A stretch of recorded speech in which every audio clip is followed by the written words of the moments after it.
ஒரு காலத்துல விமென்க்கு லாயராகவே சான்ஸ் இல்லாம இருந்தது. எந்த அளவுக்குன்னா பார் கவுன்சில்லயே மென்னுக்காக மட்டும்தான் லிமிட் பண்ணி வச்சிருந்தாங்க.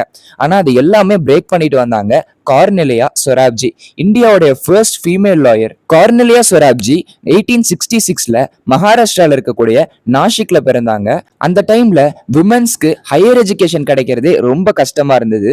ஆனா கார்னெலியா ஸ்டாப் பண்ணல. அவங்க எப்படியாவது கஷ்டப்பட்டு பாம்பே யூனிவர்சிட்டியில போய் அவங்க டிகிரியை பண்ணிட்டு லேட்டரா ஆக்ஸ்போர்ட் யூனிவர்சிட்டி இங்கிலாந்துல போயிட்டு அவங்களுடைய லா டிகிரியும் பண்ணியிருக்காங்க. அந்த காலத்துல ஆக்ஸ்போர்ட் யூனிவர்சிட்டியில லா படிச்ச one of the first woman லிஸ்ட்லயும் இவங்க இருக்காங்க. அவங்க லா டிகிரி வாங்கினது வெறும் ஆரம்பமா தான் இருந்தது. அப்ப அவங்க விமனா இருந்ததுனால இந்தியால லா பிராக்டிஸ் பண்றது ரொம்ப டிஃபிகல்ட்டாகவும் இருந்தது. லீகல் ப்ரொஃபஷன்ல பல ரெஸ்ட்ரிக்ஷன்ஸும் இருந்தது. ஆனா கார்னெலியா கிவ் அப் பண்றதுக்கு டோட்டலா ரெஸ்ட்ரிக்ட் பண்ணிட்டாங்க. அந்த டைம்ல அவங்க விமனுக்கு ஈஸிலி அப்ரோச்சபிளா இருந்தாங்க. விமனுக்கு லீகல் அஃபேர்ஸ்ல ஃபுல்லா ஹெல்ப் பண்ணாங்க. ப்ராப்பர்ட்டி ரைட்ஸ், லீகல் ரைட்ஸ், இந்த மாதிரி பல விஷயங்கள்ல நல்லாவே ஹெல்ப் பண்ணியிருக்காங்க. அவங்களுடைய ஒர்க்கை கொஞ்சம் கொஞ்சமா சேஞ்ச் பண்ண ஆரம்பிச்சாங்க. விமனை லீகல் ப்ரொஃபஷனுக்குள்ள கொண்டு வரதுக்கு என்னென்ன முயற்சி பண்ண முடியுமோ எல்லாமே பண்ணாங்க.